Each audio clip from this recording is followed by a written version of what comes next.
அதோடு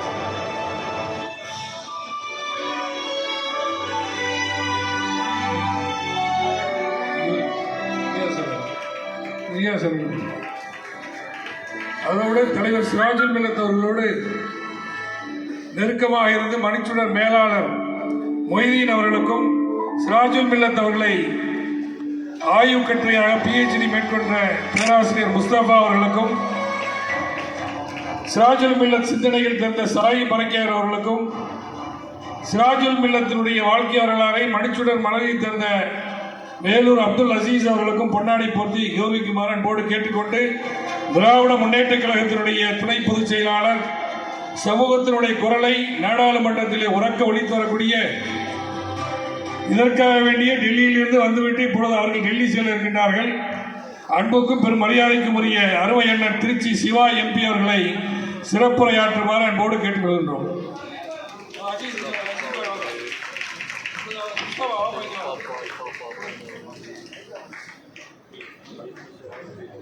இந்திய யூனியன் முஸ்லீம் லீக்கினுடைய நினைவிலே நிற்கின்ற மாபெரும் தலைவர், நாடாளுமன்றத்திலும் சட்டமன்றத்திலும் சென்னை மாநகராட்சி மன்றத்திலும் மேனாள் உறுப்பினராக இருந்து மக்கள் தொண்டாற்றிய சிராஜுல் மில்லத் ஆக்கா அப்துல் சமத் அவர்களுடைய நூற்றாண்டு விழா, அவராலே தொடங்கப்பட்ட மணிச்சுடர் நாளிதனுடைய 41வது ஆண்டு விழாவிற்கு தலைமை பொறுப்பேற்றிருக்கின்ற இந்திய யூனியன் முஸ்லீம் லீக் கட்சியினுடைய தேசிய தலைவர் முனிருல் மில்லத் அவர்கள்,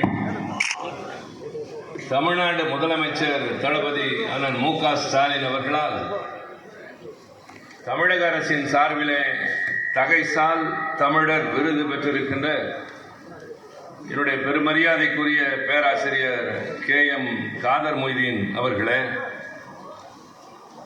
முன்னிலை பொறுப்பேற்றிருக்கின்ற சட்டமன்ற முன்னாள் உறுப்பினர் பேரன்பிற்குரிய ஜனாப் முகமது அபூபக்கர் அவர்களே, முதன்மை துணைத் தலைவர் நாடாளுமன்ற முன்னாள் உறுப்பினர் அருமை ஜனாப் அப்துல் ரஹ்மான் அவர்களே,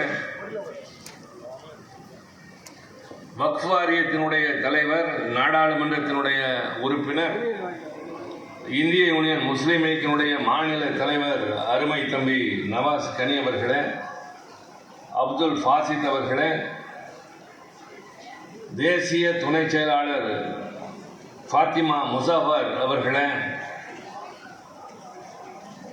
இந்த விழாவிலே எனக்கு முன்னாலே இங்கே உரையாற்றி அமர்ந்திருக்கின்ற காங்கிரஸ் பேரியக்கத்தினுடைய முன்னணி தலைவர்களில் ஒருவர், தமிழ்நாட்டு மேடைகளிலும் தொலைக்காட்சிகளிலும் தனக்கென ஒரு தனியான இடத்தை பெற்றிருக்கின்ற நாடாளுமன்ற சட்டமன்ற முன்னாள் உறுப்பினர் என்னுடைய அன்புக்கினிய நண்பர் பீட்டர் அல்போன்ஸ் அவர்களே,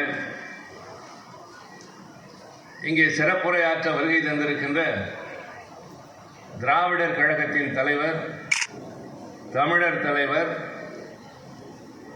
பெரியாருடைய வயதை கடந்து கலைஞருடைய வயதை கடந்து 100 ஆண்டுகளை கடந்து தமிழ் சமுதாயத்திற்கு பகுத்தறிவு பாதையிலே தொண்டாற்றி கொண்டிருக்கின்ற, நீண்ட நாள் வாழ்ந்து நம்மையெல்லாம் வழிநடத்த இருக்கின்ற வணக்கத்திற்குரிய ஆசிரியர் மாண்புமிகு ஐயா வீரமணி அவர்களே, மறுமலர்ச்சி திராவிட முன்னேற்ற கழகத்தினுடைய பொதுச் செயலாளர், திராவிட முன்னேற்ற கழகத்தின் மாணவர் அணியில் என்னை போன்றவர்கள் கல்லூரியிலே படித்த நாட்களில் முன்னோடியாக இருந்து வழிகாட்டிய ஆர்வீர் அண்ணன் வைகோ அவர்களே, நன்றியுரை ஆற்ற இருக்கின்ற ஷாஜஹான் அவர்களே, திரளாக இந்த மன்றத்திலே திரண்டிருக்கின்ற இஸ்லாமிய சமுதாயத்தை சார்ந்த பெரியோர்களே, தாய்மார்களே, சிறப்பு அழைப்பாளர்களே, உங்கள் அனைவருக்கும் அன்பான வணக்கம். விமானத்தை நான் சென்று இப்பொழுது கிளம்ப வேண்டிய அவசியத்தின் காரணமாக முன்னதாக உரையாற்றிவிட்டு விடைபெற்று செல்ல வேண்டிய ஒரு நிர்பந்தத்தை நான் ஆசிரியர் ஐயா அவர்களுக்கும் அண்ணன் வைகோ அவர்களுக்கும் பணிவோடு தெரிவித்துக் கொள்கின்றேன். இடையிலே செல்வது மரபு அல்ல என்றாலும் கூட பணியின் நிமித்தமாக செல்ல வேண்டியது கட்டாயமாக இருக்கின்றது. சிராஜுல் மில்லத்துடைய நூற்றாண்டு விழா, மணிச்சுடர் இதழினுடைய 41வது ஆண்டு விழா, கழகத்தினுடைய தலைவரும் தமிழக முதல்வருமான தளபதி அண்ணன் மு.க. ஸ்டாலின் அவர்கள் பல்வேறு பணிகளின் காரணமாக இதில் கலந்து கொள்ள இயலாத நிலையில் இதில் என்னை கலந்து கொள்ள சொல்லி பணித்திருக்கின்றார்கள். இந்திய யூனியன் முஸ்லீம் லீக்குக்கும் திராவிட முன்னேற்ற கழகத்திற்கும் உள்ள தொடர்பு என்பது தேர்தல் காலத்து தொடர்பு அல்ல.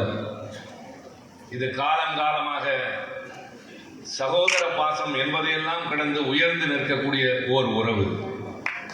ஒருவருக்கொருவர் எதையும் செய்ய தயார் என்கின்ற நிலையில் பிணைந்து நிற்கின்ற உறவு. தேர்தல் காலங்களில் திராவிட முன்னேற்ற கழகத்தோடு கூட்டணி பேச்சுவார்த்தையில் முதலாக பேச்சுவார்த்தை சுமூகமாக நடந்து முடிவது முஸ்லிம் லீகோடு தான். பேராசிரியர் அவர்கள் வந்தவுடன் தளபதி அண்ணன் ஸ்டாலின் அவர்கள் உங்களுக்கு எதை வேண்டுமோ அதை எடுத்துக் கொள்ளுங்கள் என்று சொல்வார். நீங்கள் எதை தருகிறீர்களோ அதை நான் எடுத்துக்கொள்கிறேன் என்று இவர் சொல்வார். ஆனால் இருவருடைய கருத்தும் ஒன்றாகவே இருக்கும். முதல் அறிவிப்பு இந்திய யூனியன் முஸ்லீம் லீகோடு தேர்தல் கூட்டணி பேச்சுவார்த்தை வெற்றிகரமாக முடிந்தது என்ற செய்தி தான் வெளிவரும். அது இன்று நேற்று அல்ல. அறிஞர் அண்ணா காலத்தில் இருந்து தலைவர் கலைஞர் காலத்திலே தொடர்ந்து இன்று வரை நடைபெற்று வருகின்றது. கண்ணியமிக்க காயிதே மில்லத்தவர்கள் இல்லாத நிலையில் அவருடைய இடத்திற்கு வந்து இந்த முஸ்லீம் லீக் என்ற இயக்கத்தை வழிநடத்தியவர் சிராஜுல் மில்லத் அப்துல் சமத் அவர்கள். முக்கியமாக ஒரு தலைவர்களுக்கு எது இன்றியமையாத தேவை என்றால் நல்ல தலைவர்கள், நல்ல சொற்பொழிவாளர்களாக இருப்பார்கள்.